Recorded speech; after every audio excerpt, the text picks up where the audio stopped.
So today we're gonna be doing like a review slash unboxing slash review.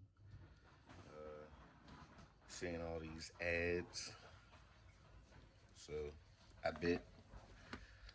That's what I ordered. The last coat, clean, shines, and protects. Uh, See, it came right to me. You know what I mean? You see what's on there? I might edit that out too. Let's get right into it, man. Let's get right into it. Where's my razor blade?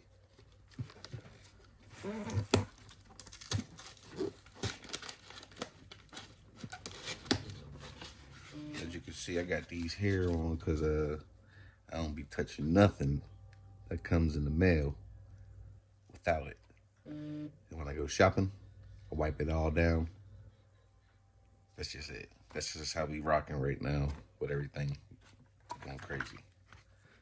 So let's see what I got in here. Comes with 2 triggers. We'll see how good these triggers are too. Some of these triggers ain't really worth it. I gotta wipe these items off. Everything will get wiped down. I'll probably do that as soon as I turn the camera off. It came with a little thank you for your order. Basically a little flyer.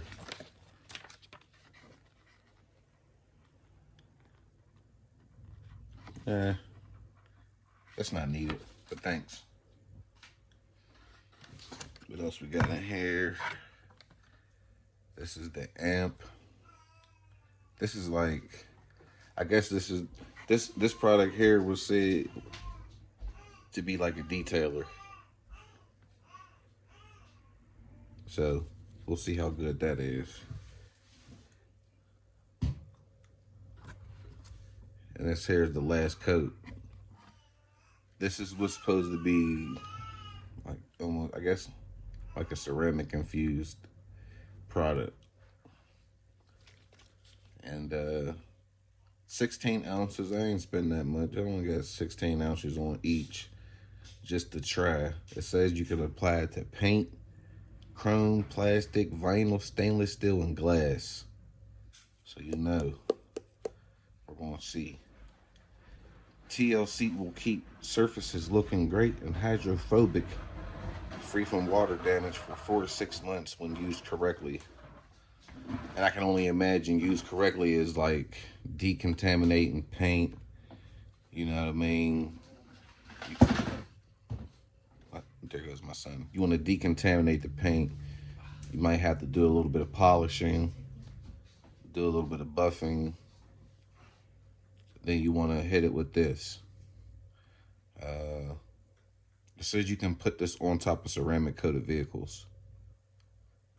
And you can use less than 1 ounce for an oversized car. So for an average size car. So that's cool. Yeah. So we're going to see how good this works. I'm not going to use a bucket to wash just the hood.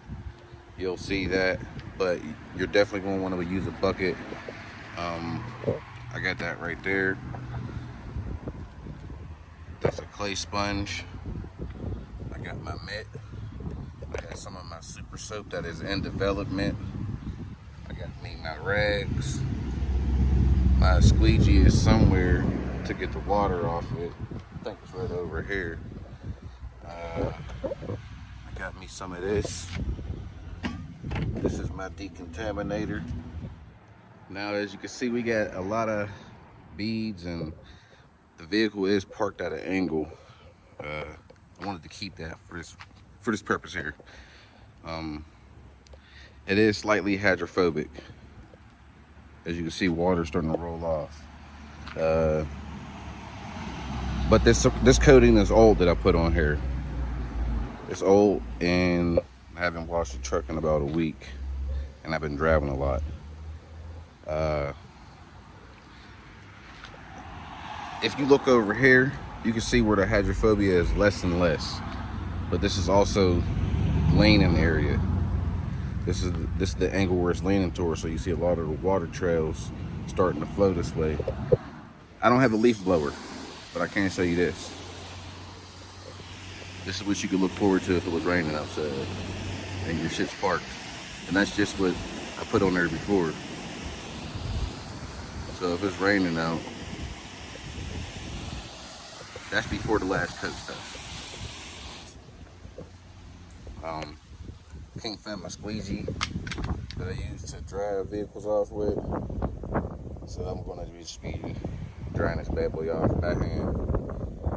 Hope the wind's blowing.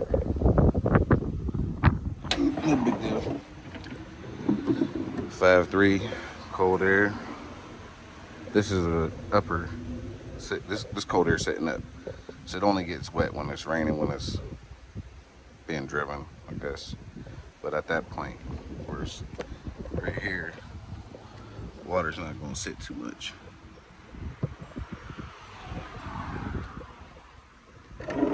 Close this down. See, a lot of water came off and it all looked like it rolled off backwards. I don't even think I'm gonna dry it off at this point. We're gonna get right into destroying this coating. Okay, so at this point my hood is now stripped of glossifiers, sealants, protectants, whatever you want to call it, of course. Once we get over this side, where it was once high gloss, a lot of definition in the paint. You can see a lot of the flakes in the paint. Now you got a dull surface. You see a lot of spider webbing, a lot of it. Now, if this was a different vehicle or something, I'm gonna be honest. At this point, I would stop. I would make a phone call. Hey, I can't go any further without paint correction, minor paint correction. Once you do strip your body, your paint, you're going to have to do some type of polishing, honestly. Me personally, I'm going to do a light polish. I'm not going to do a machine polish on it. I'm going to light hand polish. As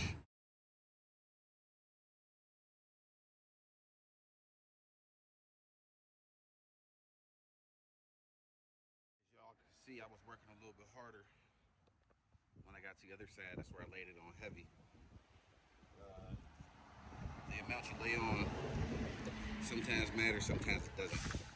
But I was getting too much drag on the driver's side, so that's why when I went to the passenger side, I wanted to put more on it because I knew about the drag, and it's hot over on this side of the hood also. With that being said, we got some of our shine back. You see I still got a little bit on there still. My dad taught me a trick. You really get in the jam. I'm not gonna tell the trick. Depending on your settings, if you're in the garage, you could probably use like IPA, regular alcohol at this point. Spray it, wipe it down. Just don't let it sit too long. You wanna wipe it down pretty much immediately. Now look at that reflection. True indeed. Had I used the machine, would it be better? Yes.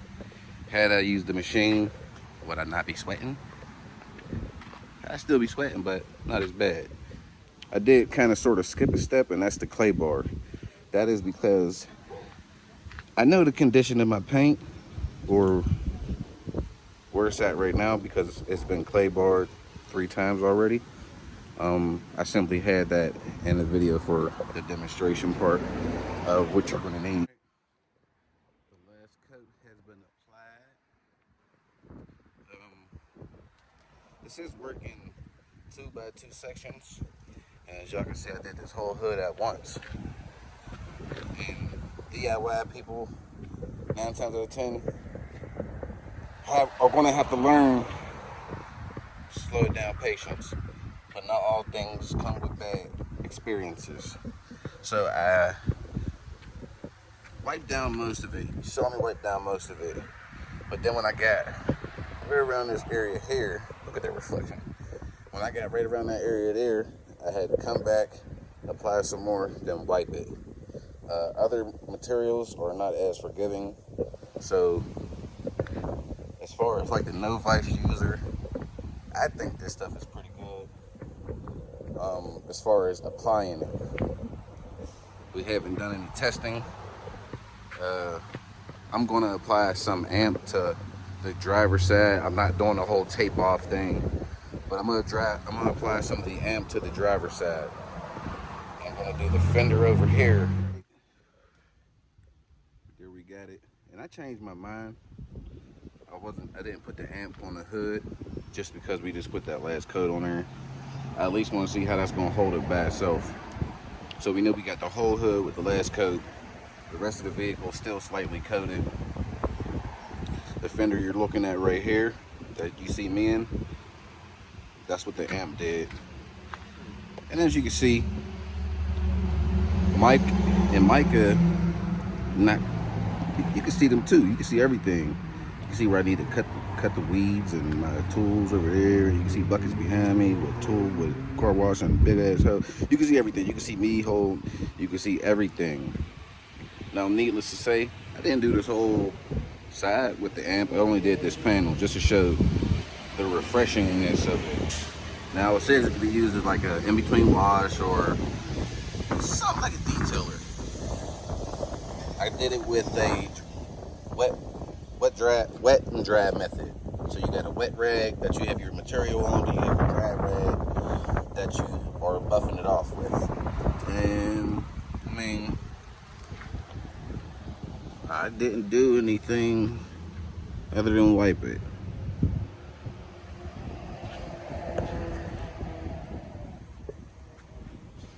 And you can see, yeah, so the last coat, start off with pretty good. Like I said, we'll see. We're gonna see.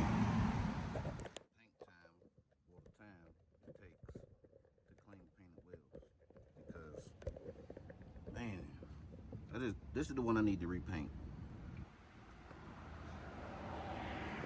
When I say I need to repaint it, you can tell I didn't buff it. I didn't do nothing. I don't think I'm going to ever buff this in particular set of wheels.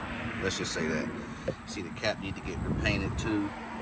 Just small things around these little inserts. And then this will be matching. I do got the cap for that one. And then gotta do something with this. I gotta get a third row in here.